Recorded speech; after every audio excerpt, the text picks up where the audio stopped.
Ok, anangeso analengo la nyosha sakando moyo dudu longombe anyimula nyumbe adimite nyekwe fula la holo atoyela nyu olohiyama da sombe one teki kola oseno lo tanyango la ndokambo itoyele kenanjo to yange akambu halange shisha kango to ila masaso sambi atola meso che moyo hiyama nywane wila anja wangelo nywane wila hole che wane walange dudu longombe la nyosha moyo hiyama ndo waneche watu sutene shia panye ya hatutombe ya mema ngelo kene awi osanu nyumbe yaka kichasa kene osanu ifulanaka we hatumbi ko shota mboja sale ngondongana ya sololo udu ya mauhabu je osanu ya malosaka moyole nyu papa marke mukoi le PDG doc c'est ka président d'Agri Lokoto mama jeba longombe mali tali la famille ko tundo dudu longomba nyusha moyo ndo anange so wani watumbula dudi kamboda ki wanja so juge ya nya katuchike produka ki tatakunja nani information ndo tatakunja programme ki officiel kama tokunja ta onyo chateau bia dite nyi ko tumbula di kambo sefa moyole nyunyu anechi watu ila lanja utondo sambilo sakala ndi nyi ko la loseno aka sawla ro nange so Antoine makai nyumbe yaka hakona ko tuja kadima ndi tamula la wiya lo sankuruka kinde awi alo sankuru awi osanu tanga saola demanda apité wa kiso la sénateur ambeteta le premier ministre ambeteta chole président de la république tout saola wanji gouverneur aso bula ne la kanda chula putu ataye ateye ngandi wayita kambola kaso wa document chia signa vice gouverneur pour le compte du gouverneur à mission kananga sombo kamimba toteo ateye ngandi wele sankuru lufunge akamboye ko paka osanu hiyama la ko chamoyo nali moyo wani tududu lo ngobena no yemaki de la ko kombole lu shulolo la ndisa mambutenya nteka na bambo cholo me makone ko sambilu saka wande wa beiko ilo pepele kiko corona kiko lungilo kata yimbu anange suche done paka nja yaumba yanga tena do sedo mbuli ko humba himo kiko tu ya protéger tu garder wa mesure wa kakito na utu to ne nano oto imba to shao mbiya sulanya unyala unya ndo mbiya mbiwona kumbata ne la limba elo hatani makai la ko lungu de ro andewe mbiya ka politique dimena kala saka ka otoka politique deko na kale kana we konjila kene kayila so démarche da wa ili wa kiso walo sankuru wambe teta we ko teta ndo wa kayele compte rendu mali honorable Christophe otudula la chamimo yo maina to yelande dimbola da mijali ya to ani makai démarche da ki wa ili wa kiso iko diminge ko ngena ngena do dimla wa shalu saka hiyama melena yo moya mbola kadimbula la lufungele lo sankuru ka ki démarche dingo lenda dudu kume lo saka yone dudu teta hula na wasi sankuru yaka mimbo di okuto leya politique kakalas otulala kanye politique ndo lada akambo wa politique ndo nywa ne wapokame nyopokame ngaso aho ku parti politique ko aho ela aho ku parti politique to teketa akambo lolo sembwe toko sankuru hatatelo e kondo wa sankuru okongaka polo 2005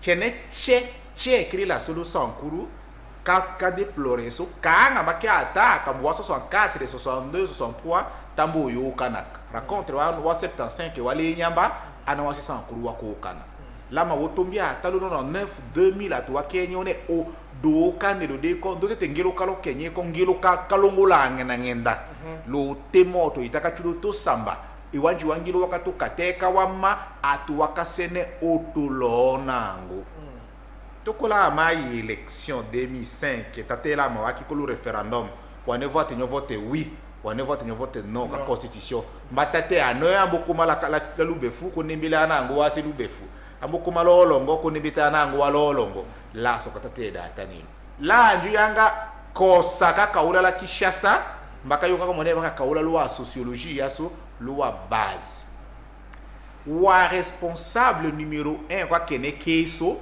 voangu wele lolo yongo kene ka sena swelo la katako ka sena sola lubefu ka sena sola lomila ka sena sola kole ka sena sola kenye hatombi malo cercle kiko Kati vangu doge ambucha mangu chewe nami vangu welangu anewele laso baka mani mambola dibite ato yala kivo kolombo kungu kuetele uto tendo ana wase sa kurumbanya nye ana wase sa kuru chembe yakone nyukambulani konyuta choka lele budi kambo onyo kaula le communauté nyi yango choko one sho kambo nyokonyelo kene alanganyu da chuchu levier ho momaki chasa levier kolo famille yambo voatu famille yambo chumba me mvudu atu wambo wo sekola wa angelo duwada sedambo wo chenya dele to wa chende wo toka ka sela angu wa injustice atu wambo wo nyelele mu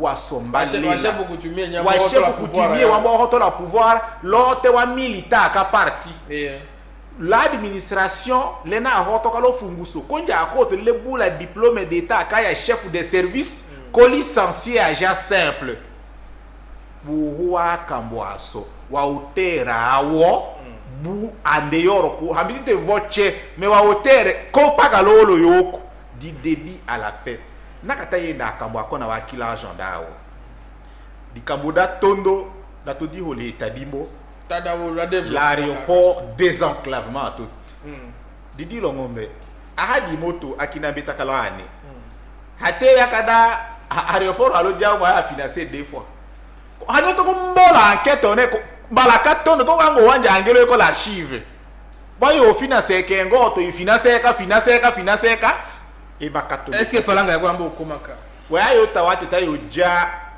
kura lo kenye tayo ja barai lo kenye tateri hata te akata go polo akole ko o ha na projet ka ha déterminé lo kenye la kole ko déjà la turbine ka fournit ses énergies le site d'acole pour l'hôpital là lo kenye la landi pression katondo ana wase kata kwa yo réclamer dikabo barrage katondo do kan naturel kalo kenye ki ko la dialo do ko tonne lo kenye la di hela di ngombe pression ka ke ko sala au barrage ça c'est un endroit naturel où il est préparé l'onda va yo créer pression mais la di hela dans la dialo c'est naturel ongo turbine ko ka bo kidja ko a lapse de temps ni ko la courant ka wolo kamamba un projet creux parce que a déterminé accès. Est-ce que vous avez te présenter un projet ou bien vous avez la liste de l'homme qui a besoin? Owanji wa oja to ko kumikanga o. Asa wa yo sale wa note ko sale annotation ya nami ko e kaola. Ko là so wa tra so cabinet ka président wa élaborer projet on ne finance qu'un projet qui existe. Alors kenda ka ho wa teoso ki te to ngakendo okema. Ayo pas maintenant rubrique dépenses et tout owanji wa oja et yakawa ati dans leur officine le cabinet yao yeko kambema naka waka Kenya annotation ngo voche ndoko de les distraire là he wa kambema projet non parce que projet que so que existe les kolomochi ko wela di mimbele bula accès pas ka choto keya projet ka yunga poser parce que le Kenya mitone le Kenya c'est vague là ndi wayo ndemba moto wayo ndoto ndo leta hajaka kurari kamone wa mbolomba kura industrie wakona wayo kubo mbosa charge snele papa otolo jashi la che nyumbe e ko la poanga ndio futa ka facture ka kurango ndo che parce que e kwa ka babo chuele paka shubunga realiste osoli kamboda tondo di kamboda hendo na mbije electrification la Lusambo parce que covid on se programme ngata te e ambo tate ki di kambo habo chika ngaso 2000 information papa Léonard Kabodo ke dans Lusambo so député provincial au Mokala et quoi dans le tribunal la logia d'avant mon chano pour sa tâche $350,000 yande ouais là le conseil d'état ah ka habe biaka falanga cha Corée du Sud ya ka mo électrification à Lusambo akamwa 2018 commissionnaire on les pour sa tâche koko Evra ta Salima papa c'est que falanga yeme bakatomba wa ko cha pour sa tâche ka commissionnaire ka falanga ta tombe wato koto te financement kama le Corée du Sud ka 2018 lende liwa pano shoye kwa kiza dimbeaka trepo emo dimimeaka pano ya Lusambo ye ko la Kinshasa c'est pour cette raison ya ta futa match dolero ata kome oto ko jibasa kanade kiko un projet à court comme on a financé nous quand on chef de l'état tout kana mo rapport ça fait 2 ans au lewa mo rapport we ko nanga un autre financement kokengo cholo fait privé nous connaissons les kabouha tandachu atoko ke chikaboda yo takane we kola wa information wa pano yala lusambo ye kola kisha la wa entrepôt j'ai dit c'est que je connais no omo kala ekolo no ba pourcentage ya dia kanda jouer rôle wa commissionnaire il est tenté d'être payé dans ce commissionnaire monga droit d'ande pas qu'un projet monga financé c'est que le projet est fini et financé projet est quoi financé je pense parce que donner doit pas no choyer quoi là ko auto distraire ko to lomba atala la lusabu jolomba ka atala wa mo onyo shaka ole ka vo tenye aya 2 ans tenye électrification la lusabu osuyema katondo mais est-ce que problème est quel est la lusambo la priorité la lusambo c'est lusambo éclairage public mbele la wo uhumba kana kula alternative kadimena kahomba kenje machine kahomba kenje wayo jata la lo shinga me hate kenje kanga machine walo hotalawo hatuke sala paka tuyanga manzoto porque kolango hate exploiter est-ce que te kolo kanye ta yo toné à énergie renouvelable pour le COD mais est-ce qu'on est réaliste est-ce qu'on veut développer ou kenye kanga ça va faire paraître et ko to zomba sada chinois ko parce que éclairer l'eau ko fa ko te na télévision. C'est juste une lumière qui ne sert qu'à éclairer. Mais est-ce que pour besoin d'éclairer là-dessous, tu as la énergie, wa kenje kendi industrie wa sieri yekola lusambo akambo akaba tumi kote le dans maso konje énergie da auto diminuer force physique et kande ko shombisha machine promotion ngaso ba yo de économie waso tongi réaliste et concret pour kala lusambo maka mikama dimena pour kala lusambo maka munga viable akambo aso ayo renforcer économie parce que mujima il dépendait kalo port kengo kananga dépendait kalo port kengo hatuko kemenda akaboka mungala engouement autolé la kananga la mujima ndekadi manande njalo port kalo lusambo kenjala libéré de kaketali dans la condition et route parce que ayo ya le bilanche le 60 km la mujima inda auto déjà à lachi pour njangane ce sont des choses naturelles soyons sérieux kosho kaola et ndaka wa kambo satellise connaît les projets ka c'est le mille parce que naka nyamo tourner ensemble pas que chaque territoire les 6 territoires j'ai retrouvé là un projet phare peut-être comme un shot à to ambeya concrètement répartition à kasale malaba bonyaka wa tomber l'RTNC écologie la ka chaque compte rendu atuwaka teketa buana wakenda ce sont des responsables ndatu ko teketa et compte rendu doit avoir de grandes lignes to na ke forcer ka keneka hawa tamida bonjo ko kis keneka wa teki ko kis solo to na ke kanyeto keneka wa teki ngo dikomoka kitaka la tondo ka présidence kengo makawa teketa to na ke bonjo ka ajouter ce qui n'existe pas l'un des comptes kana wa selu befu wonya watata chono wanji dudu hatola ngione to teketo ne dikumanya na wakenda hoyo lenye dikumanya wosala il faut être très responsable naka wota coacher 70 ans ou tachu ipaka mungala conscience carré patence la hanja forcer lo kenekiri hatote ya kushalo saka lo kongwanyo ikaye lena atatachu lo howe kaswe lemewe la ejango wa politique ngandi wile mandat voko ngaka la mandat national député national la sénateur pour la même mandat parce que sénateur représentait qu'à province un sénateur engage la province circonscription électorale est qui n'est que sans cours mais député tché quand la circonscription électorale quand on amène la mandat impératif national mais attention député de la Lomela hina la kambala luja député de la loja hina la kambala la lube fula la katako député de la naga député de la Lomela wa akachwe pas que chotena sort qu'est-ce que tu as parlé du kamuda Lomela député de la katako we hako kenyo to tarone wanga mija barrage akole we hako maka mitana wa se katako wa électeur aye anga osala le katako ndola ma akawa kaola chaque député de sa province devait prendre langue même avec nous à ces médias wa nomere okujindenja kondenyo teke ne kanga konje lubefu malo raconte rao papa la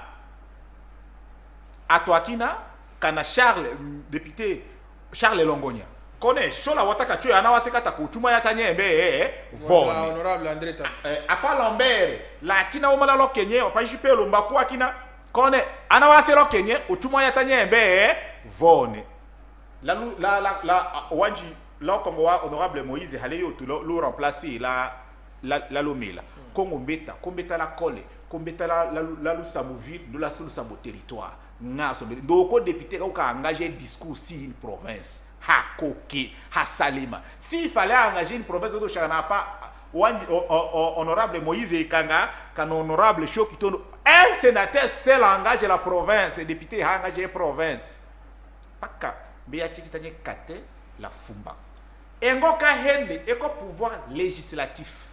Pouvoir législatif n'a pas mission de faire des projets de développement. Pouvoir législatif est kolada à monde wa loi, la wa principe, il y a gestion des projets et aussi avoir le pouvoir de vérification. Mais tant qu'on a la décentralisation, tant qu'on s'en couru et que l'Assemblée provinciale, quel est le Sénat ou un sénateur ou un mandat de collaboration, voilà les députés provinciaux, d'abord leurs élus et les directs collaborateurs, parce que la province qui vont représenter comme assemblée, chacun député aussi dans son territoire, député de la Lomela, représenter à Lomela. Mais sénateur, c'est le sénateur qui est comme les Kere, comme Djachi, comme Hokame. Député national, il n'a pas mandat de parler avec les élus provinciaux. Qui est la question qu'à province, ça devait concerner l'assemblée ou la province, l'assemblée provinciale, son président et colane. Ou sans associer l'assemblée provinciale, projet n'est là, moi, chez exécutif, parce que l'exécutif est gouverneur de Kahumamonga. Le vice-gouverneur est là, le gouverneur n'est pas là. Est-ce que pourquoi ne pas collaborer avec lui? Donc, c'est le pouvoir arrête le pouvoir. Ça, c'est ma katondo. Et ma kahende, est-ce que nous avons fait l'assemblée provinciale de quoi démarche? Parce que vous êtes concerné direct, c'est leur mandat. Quand vous êtes président de l'Assemblée, quand vous êtes là à la télévision, vous êtes la mandat national, vous êtes chapelet le gouvernement central, mais vous êtes occupé à vous. Langa couché ma katondo. Vous êtes la route nationale et tchè, minana le gouvernement central. Vous avez ministre des travaux publics, vous avez interpellé le Parlement. Comme vous posez question, il y a ça en cours cahier, comme un projet est là. Ça c'est. Est-ce que vous avez un camboaso? Vous avez un kamanaka fundo. Ça c'est. Nous tous les kana école Kambodikina, mais je crois que c'est une politique qui n'est pas quelque chose de crier. Hakoke Ndiémisel exécutif, surtout négliger la législation provinciale. Dimi, ça me fait mal au cœur quand Vombeyaka, président de l'Assemblée, Benoît Olama, est sur place. Un homme intelligent et capable qui fait l'histoire de la grandeur. Un nombre important comme députés provinciaux ou écolane, savait que les semble représentation de la gouvernement provincial. Voito, la sénateur pouvait faire ces démarches. Mais quand le premier ministre, c'est un chef d'exécutif. Donc, son collaborateur n'est pas l'Assemblée. Son collaborateur, c'est le gouverneur. C'est le gouvernement provincial. Parce que le premier ministre a un pouvoir exécutif. Chez le président de la République, il a dit oui, même l'Assemblée provinciale peut faire les démarches. Mais l'Assemblée provinciale, il a stimulé les gouverneurs. Quand on est à Kalongola mandat, chez le premier ministre. Le président de l'Assemblée peut l'accompagner, mais c'est le gouverneur de province ou son vice à son absence qui peut prendre tête de ça. Président de l'Assemblée provinciale, la gouverneure est Kaboyo Chouke, Kaboyo Cha, Oué Dikam. Vous avez là, Sokab, Halanginda Dodikamunjala Kaso. Moi je pense que Meko soutenir des marches d'Akiwo parce que dans le show comment on est au Congo qui polo le show la président la assemblée provinciale la gouverneure ko vote choko to changane te tohi to ka ha démarche dingo bala katondo ka bomorisala musée wakachuma ndo la confession religieuse bembe aki histoire wone nyo ya projet o tike nyo financer la akawachu Kabila kene kambocho ambo homana kala wa élu walo sa kuru la Lubumbashi lo 2006 2007 Abu Chokao. Là, ne la kabo shaba vomeyaka wambo humanaka de 21h au petit matin. Wambo salaka. Je ne dis pas, je suis pas prophète de malheur. Là, on nous va hey, là Kabila kene wambo choka ngako. Aha malaka tondo. Malaka ne wambo ça la juste médiatisation. woko salaka démarche donc owanji Tshisekedi amo walongola ka vondo la assemblée provinciale we aba ka de charge abo kitamaka ilingane toka démarche woko salemaka juste pour récupérer l'électorat qu'on est hanyenyi ke nekatata sali ko wonyone wambo financer projet là so président yo wa ele da nyo wa chef wa député projet. Si le projet doit être élaboré au gouvernement provincial et Hakambi, là, soit élaboré et signé. Focus de Seri Disanguru, c'est une structure qui existe, une structure donc, qui n'a pas de statut, qui n'a même pas le droit d'exister. Oui, concursus des députés. Mais Kolomoka, ça c'est Makatono, à côté limité. Ça montre qu'une démarche qui a aboutissé. Et d'akawa prérequis, c'est-à-dire quoi? Avoir associé gouverneur et vice-gouverneur. Et l'Assemblée provinciale n'attendait rien. C'est juste pouvoir récupérer légitimité auprès des électeurs. Quand nous sommes ensemble, nous avons la cravate, unité le sang court. Là, vos militaires, les gens tombent à Kambo Penju midi di colon. Donc, les démarches doivent tout. Unité le sang court. Donc on est auto-attaqué, ndoka di kambo otokomakata kondoka di kambo mbeta lube fu ekolota ki échappe watene parti ndoka di kambo la somba to kongaso les Antoine Makai qui ne cheka salima et folklorique donc do ko ko ka pa ngango atumbu angenyi bo manya vocha uhao di kambo da ko da dikina da yemokote akona heyo ne budget amunga ka voter. Donc là, on va le budget de l'année et la rubrique de financement et infrastructure. Chaque province, domaine de la domaine, il y a des salaires qui sont créés. Donc il y a un projet, un budget, l'Assemblée nationale et le Sénat, qui est un sénateur ou un député autour de toi, il y a un temps quand il y a soulevé à tes provinces et quand il y a un enveloppe, il y a même un ticket.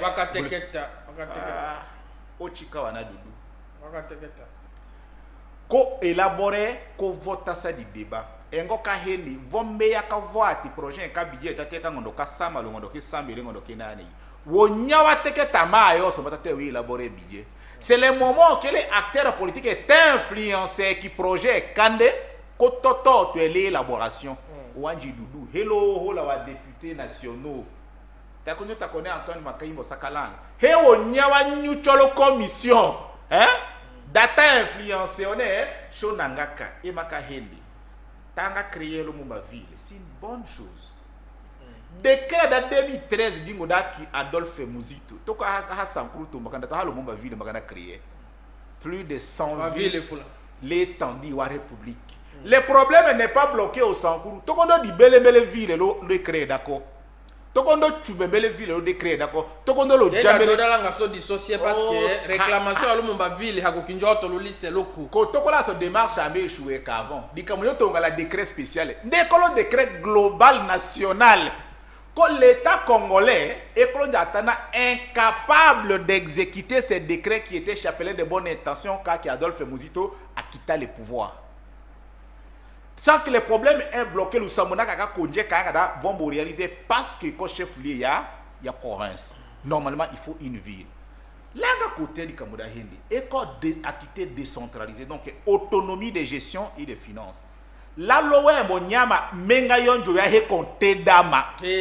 Onyawe sur la budget au niveau gouvernement central. Là, n'a moyen, Wangatana oué Monyama, Wambo sans charge, chambre des élus locaux, Mbossa maire de la ville. Vous savez quand c'est l'enveloppe de rétrocession, Mbakali qui est gouverneur de Ouamba Afuta, quand il y a une rétrocession,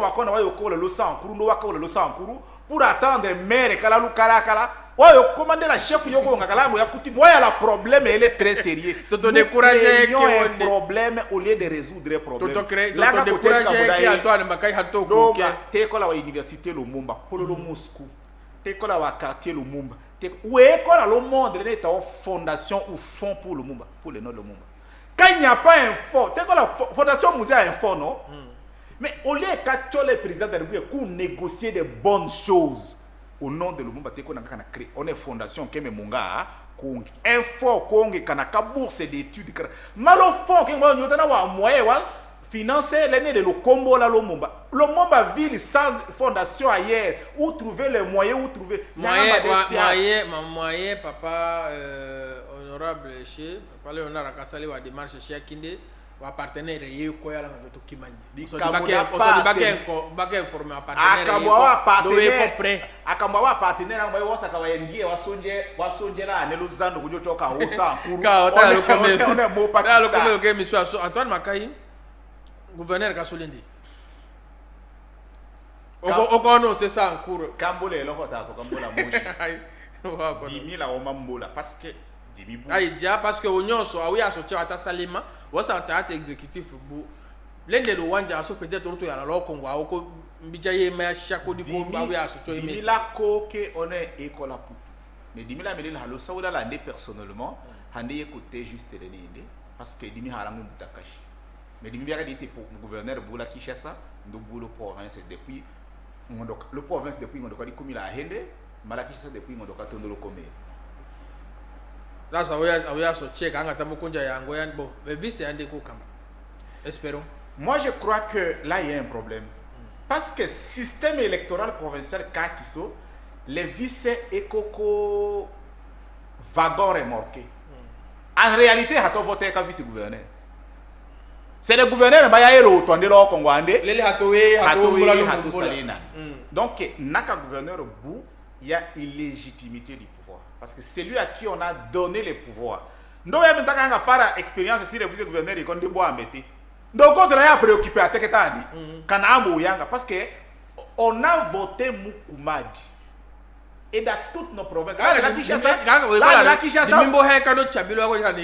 Kinshasa, pour le moment, André Kimbuta, 13 ans, dit que vice-gouverneur. Je ne les connais pas. 13 ans.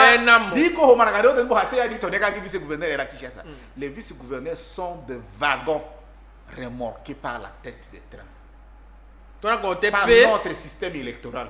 Alors, quand subit la tête, le wagon n'existe pas. Ça n'a pas. Il y a le garage. Donc, je crois que le gouverneur doit être devant sa responsabilité. En tout cas, au Sankuro, on parle que Mukumadi. La limite, c'est là. Alors, naka vice-gouverneur a géré l'école, toutes les responsabilités lui reviendront.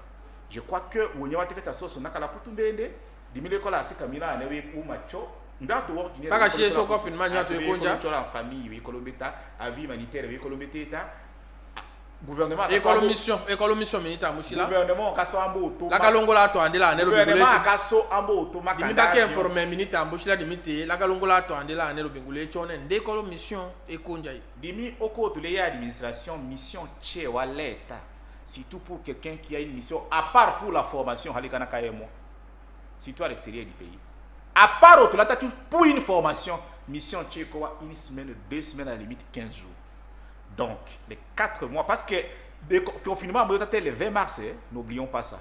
Donc, le janvier, je pense, mandat tombé. Je vais terminer mes missions, à part de toute la formation. Allez, mais de deux, un gouverneur, c'est une autorité décentralisée.